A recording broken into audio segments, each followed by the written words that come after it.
Om Shanti. Hello friends, I am your brother Sajjan Kumar, has English learner or has English trainer. Once again with an amazing video on the topic vocabulary. इस video में vocabulary पे focus करेंगे, कुछ नए word सीखेंगे, उनके example सीखेंगे और show much more. Every word का आपको प्रोनाउंसिएशन बताऊंगा और उस वर्ड को अपनी डेली लाइफ में कहाँ पर यूज कर सकते हो, किस सिचुएशन में उस वर्ड को यूज किया जा सकता है। तो अगर आप ये वर्ड्स अपनी कन्वर्सेशन में डालते हो तो आपका English definitely going to improve. So let's start our video और main focus on the vocabulary. Vocabulary मतलब क्या होता है? New words. वोकेबलरी मतलब होता क्या है? New words. Got it? देखो हमारा जो फर्स्ट वर्ड आता है फॉर टुडे, देखो आपको मैं बताना चाहता हूँ, अगर आप मेरे चैनल पे न्यू हो तो एवरीडे मैं वोकेबलरी पे, रीडिंग स्किल्स पे और मेरे शॉर्ट पे आपको अवेलेबल होते हैं, जिसपे मैं टिप्स एंड ट्रिक्स आपको बताता हूँ कि आप अपना इंग्लिश, आप अपना मीन्स वोकेबलरी, प्रोनाउंसिएशन स्किल्स और सो मच मोर कैसे आप इसको इम्प्रूव कर सकते हो। मेन चीज़ आता है कि आप अपना इंग्लिश में कॉन्फिडेंस को कैसे इंक्रीज कर सकते हो, that I am going to tell you.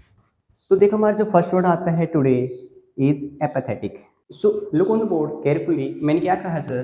पहला जो हमारा वर्ड आता है वो कौन सा आता है? एपैथेटिक। एपैथेटिक एक ग्रेट वर्ड है, काफ़ी ग्रेट वर्ड है, काफ़ी एडवांस्ड वर्ड है, मॉडर्न वर्ड है। इसका मतलब क्या होता है? पहले देखेंगे इसका प्रोनाउंसिएशन। देखो कैसे प्रोनाउंस करेंगे इसको। पहले बोलो ए प, ए प थेटिक, ए प थेटिक, एपैथेटिक। कैसे? एपैथेटिक। Got it? इसका मतलब क्या होता है sir? showing no interest and unwilling to take action, showing no interest और unwilling to take action। मतलब कोई इंटरेस्ट शो मन नहीं करना, मतलब कोई चीज़ है उसमें आपका कोई इंटरेस्ट नहीं है, या जो चीज़ आपके लिए महत्वपूर्ण है, मतलब आपको वो करनी चाहिए, वो आपकी लाइफ में मैटर करता है, बट उसमें आप कोई इंटरेस्ट शो ही नहीं कर रहे हो। तो इस बात को बताने के लिए काफ़ी अच्छा वर्ड है एपैथेटिक।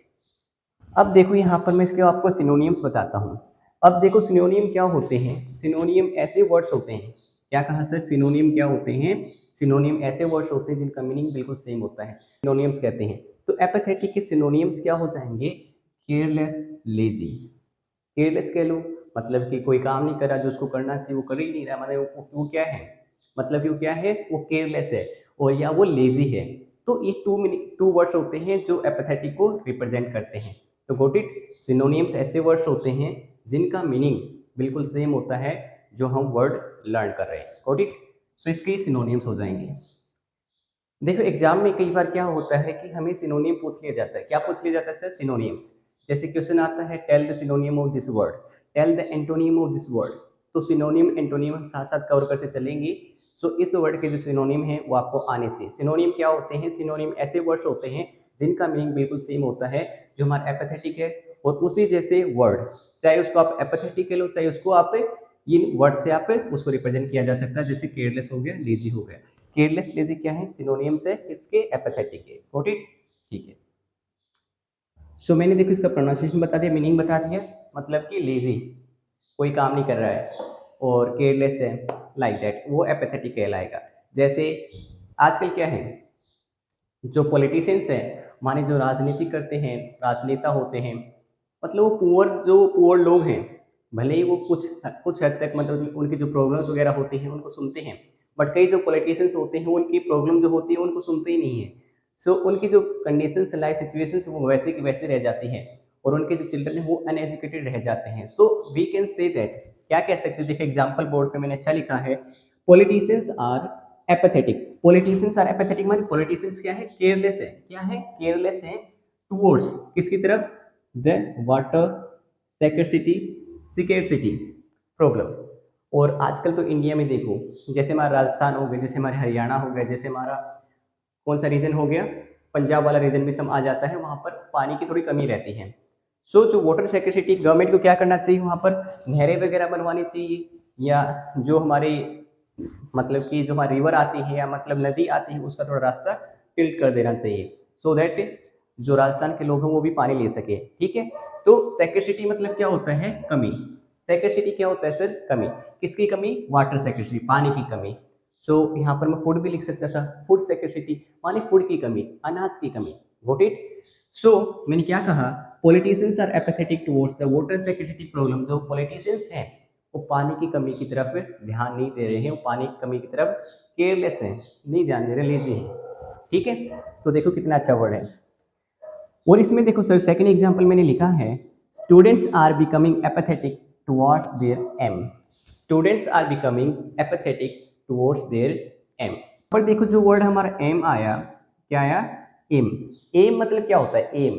कोई पूछता है ना व्हाट्स योर एम, आपका लक्ष्य क्या है? एम मतलब क्या होता है सर? लक्ष्य। आपके जीवन में लक्ष्य क्या है? चाहे आप इसको एम कह लो, चाहे अदर वर्ड्स भी होते हैं, जैसे हमारा गोल। आपका गोल क्या है? गोल मतलब भी सेम होता है। और एक और वर्ड आता है सर डेस्टिनी। क्या आता है सर? डेस्टिनी। आपकी लाइफ की डेस्टिनी क्या है? आप कहाँ पर जाना चाहते हो? ठीक, क्या बनना चाहते हो? सो एक सिमिलर वर्ड्स होते हैं। तो इस एग्जाम्पल में क्या कहा मैंने? Students are becoming apathetic towards their aim. Students this days मतलब कि डिजिटल जमाना है, मोबाइल देखते रहते हैं, वेस्टलेस काम की चीज तो देखते नहीं है मोस्टली सभी लोग। सो एपैथेटिक मतलब कि जो स्टूडेंट है वो काफी ज्यादा लेजी बन रहे हैं, ज्यादा काफी ज्यादा केयरलेस बन गए हैं टुवर्ड्स देयर गोल। मतलब उनके टारगेट के प्रति उनकी लाइफ में उन्हें क्या करना है उनको नहीं पता है। ठीक। अब देखो हमारा जो सेकंड वर्ड आता है वो आता है हमारा इनडिसाइसिव। क्या आता है सर? इनडिसाइसिव। इसको हम प्रोनाउंस कैसे करेंगे? काफी काफी अच्छा वर्ड है, और अगर आप यूज करते हो तो आपका इंग्लिश मॉडर्न लगेगा। अगर देखो हम अपनी डेली लाइफ में वो जो वर्ड बोलते हैं इंग्लिश में, वही हम बोलते रहे बोरिंग तरीका लगता है। अगर हम उसी बात को नए तरीके से कह सकें तो कितना अच्छा होगा। So every day learn new words और try to use this words in conversation. जब तक आप इन वर्ड्स को अपनी कन्वर्सेशन में नहीं डालोगे तब तक आपका जो इंग्लिश है it can't improve. So try to put this words in your conversation. Okay. हमारा नेक्स्ट वर्ड है वो क्या है? हमारा इनडिसाइसिव। इनडिसाइसिव मतलब क्या होता है? पहले प्रोनाउंसिएशन देखो, indecisive. Indecisive, not able to make decisions quickly and easily. मैंने क्या कहा sir? Not able to make decisions quickly and easily, मतलब आसानी से अपने डिसीजन वगैरह नहीं बना पाना। मतलब कि जो बंदा है मतलब उसको नहीं पता है मेरे क्या करना चाहिए। जैसे कई बार हमें हमारे पास दो ऑप्शन होते हैं, हम दुकान में जाते हैं, दुकान में दो साड़ी होती है या दो शर्ट वगैरह होती है जो हमें खरीदना है, कुछ भी लगा लो, ठीक है। सो दोनों ही ब्यूटीफुल है, दोनों ही सुंदर है, ये भी लेना चाहते हैं ये भी लेना चाहते हैं, बट लेनी उनमें से एक है, तो आप कंफ्यूज हो हमें कौन सी लेनी चाहिए। तो ये होता है इनडिसाइसिव। ये क्या होता है? इनडिसाइसिव माने कंफ्यूजन, माने अनश्योर। सो इनडिसाइसिव मतलब होता है कोई डिसीजन अगर आप नहीं बना पाते हो किसी मोमेंट पे, किसी टाइम पे, मतलब कि क्विकली जल्दी से नहीं बना पाते हो और इजिली नहीं बना पाते हो, ठीक है, तो उसे क्या कहते हैं? इनडिसाइसिव कहते हैं। और इसके जो सिनोनियम्स हैं वो क्या है सर? इनश्योर। क्या कहा मैंने? अनश्योर। अनश्योर माने कोई श्योर नहीं, अनश्योर कोई श्योर नहीं है, मैं ये करूँ या ये करूँ, ठीक है। अनसर्टेन, अनसर्टेन मतलब भी सेम होता है अनश्योर। और ये जो वर्ड है सर, ये जो वर्ड है मेरे को काफ़ी अच्छा वर्ड लगता है ये। अगर आप इस वर्ड को डाल दो अपनी कन्वर्सेशन में तो आपका इंग्लिश हाई लेवल पे चला जाएगा। मैंने क्या कहा? ये वर्ड कौन सा है? क्या बोलेंगे इसको? एम्बिवेलेंट। क्या बोलेंगे इसको? एम्बिवेलेंट। मैंने क्या कहा? एम्बिवेलेंट मतलब क्या होता है? जिसकी दो मतें होती हैं, वो ये भी करना चाहते हैं वो ये भी करना चाहता है, बट है तो एक ही पर्सन, वो एक ही चीज कर सकता है, क्या ये करेगा क्या ये करेगा। Got it? एम्बिवेलेंट मतलब कि जिसकी दो मतें होती हैं, गॉट इट। और जैसे कि अभी मैंने बताया था सिनोनिम्स होते क्या हैं? ऐसे वर्ड्स होते हैं जिनका मीनिंग बिल्कुल सेम होता है, जिनका मीनिंग बिल्कुल सेम होता है। चाहे आप इसको इंडिसाइसिव कह दो, चाहे आप इसको अनश्योर कह दो, चाहे आप इसको अनसर्टेन कह दो, चाहे आप इसको एम्बिवेलेंट कह दो, बात एक है, बात एक है। Got it?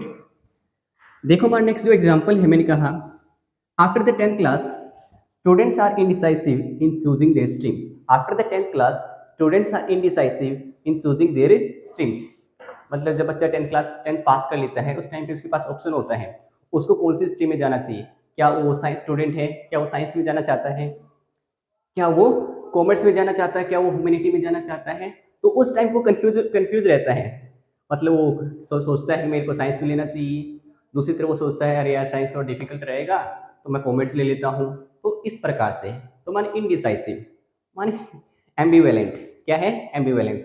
चाहे आप वर्ड इनडिसाइसिव यूज कर लो चाहे एम्बिवेलेंट यूज कर लो, ये तो देखो कॉमन वर्ड है भाई, ये बिल्कुल कॉमन है, ये हर कोई यूज करता है।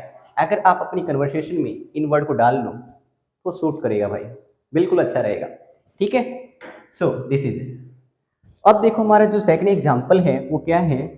Children are indecisive about their life targets. Childrens are indecisive about their life target. जो बच्चे होते हैं, बच्चे क्या होते हैं, बच्चे बच्चे होते हैं, ठीक है, माने 10 साल के 12 साल के, उनके पास इतनी समझ नहीं होती उनको अपनी लाइफ में क्या करना है, नहीं होती है। तो माने वो सोचते हैं हम ये भी कर लें, हम वो भी कर लें, हम ये भी कर लें, वो भी कर लें, माने दे आर अनश्योर, उनको पता नहीं उन्हें क्या करना चाहिए, माने दे आर इनडिसाइसिव, मतलब they are indecisive. Got it? ठीक है।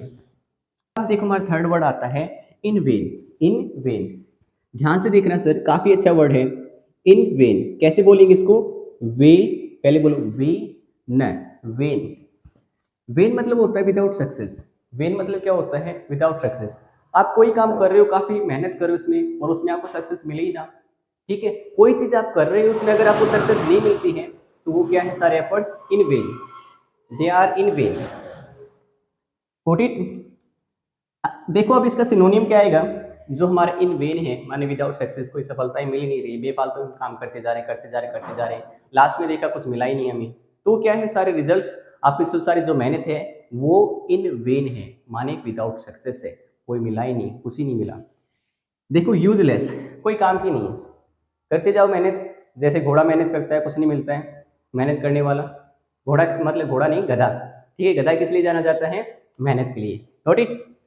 सो यहाँ पर देखो एग्जाम्पल मैंने लिखा, आई नोक्ड लाउडली। ध्यान से सुनना, नोक्ड मतलब क्या होता है? खुड़खुड़ाना, मतलब कहीं खटखटाना, खटखटाना, दरवाजे खटखटाते हैं। So I knocked loudly in the vain hope, in the vain hope that someone might answer. मतलब कोई रात का समय होगा और मेरे जैसे डरपोक होगा कोई, ठीक है, रात को, मतलब वो जा रहा था, तो रास्ते में उसको एक घर मिला, उसको वो खुड़खुड़ाने लग गया। सो मतलब उसको नहीं लग रहा, रात के 12 बज रखे थे, उसको लगा सभी सो रहे हैं, उस टाइम पे कोई आंसर नहीं देगा उसको, बट उसने खुड़खुड़ाया, मतलब थोड़ी सी वे इन वेन, मतलब उसको पता है कोई नहीं उठने वाला है, सभी सो रहे हैं, बट फिर भी उसने जाके खुड़खुड़ाया, ठीक है। सो इन वेन माने विदाउट सक्सेस। आप वो काम करते हो बट उस काम में आपको सक्सेस नहीं मिलती है, वो काम आप करते हो उसमें आपको सक्सेस नहीं मिलती है, उसके लिए इन वेन काफी अच्छा वर्ड है, ठीक है।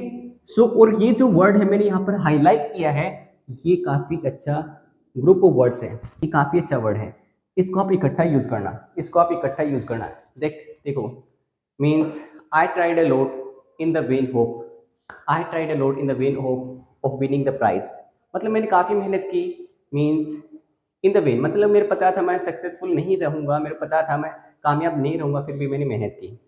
जैसे एक जनरली नहीं होता है, फिर भी मैं आपको उदाहरण देता हूँ, एक मोटा व्यक्ति है और एक पतला व्यक्ति है, दोनों रेस करें कौन जीतेगा? पतले वाला जीतेगा, ऑब्वियसली बात है, बट मोटे वाले ने ट्राई किया, उसको पता था मैं नहीं जीतूंगा, ठीक है। सो उसका जो मेहनत है वो किस में है? इन वेन है, माने उसको पता था मैं सक्सेस नहीं होऊंगा। Got it? आप देखो second example, if we work smartly. मैंने क्या कहा सर? काफी अच्छा सेंटेंस है, ध्यान से सुनो। If we work smartly then our efforts can't be in vain, ठीक है, ध्यान से सुनो सेकंड एग्जांपल को। If we work smartly then our efforts can't, can't क्या है सर?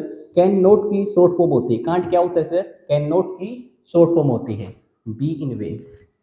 अगर हम अपना काम स्मार्ट तरीके से करते हैं, माने गधे की तरह मेहनत नहीं कर रहे हैं, स्मार्ट तरीके से अगर हमारा काम कर रहे हैं अपना, तो उस जो हमारे एफर्ट्स हैं, जो हम अपनी मेहनत कर रहे हैं, उस मेहनत का हमें फल मिलेगा, वो मेहनत व्यर्थ नहीं जाएगी, ये कहना चाहते हैं, इस सेंटेंस का मतलब यही है। Got it? देखो मैंने इस वीडियो में अपने 3 वर्ड्स को कवर किया है और मैं चाहता हूँ इन वर्ड्स को आप अपनी डेली कन्वर्सेशन में डाल लो। काफ़ी अच्छे वर्ड हैं, मॉडर्न वर्ड है, कोई पास्ट के वर्ड नहीं है। So try to implement this words in your conversation. तो इन 3 वर्ड्स को अपनी कन्वर्सेशन में डालो। सो अब देखो मैं आपको दिल से एक बात कहना चाहता हूँ, ध्यान से सुनना, दिल से कहना चाहता हूँ, thank you, thank you, thank you for watching this video. Be happy, be healthy. देखो कहते हैं खुशियाँ बांटने से बढ़ती हैं, तो खुद भी अपने आप को ही खुश रखो और दूसरों को ही खुश करते रहो। सो इन्हीं वर्ड्स के साथ मिलते हैं अगली वीडियो में। So thank you very much.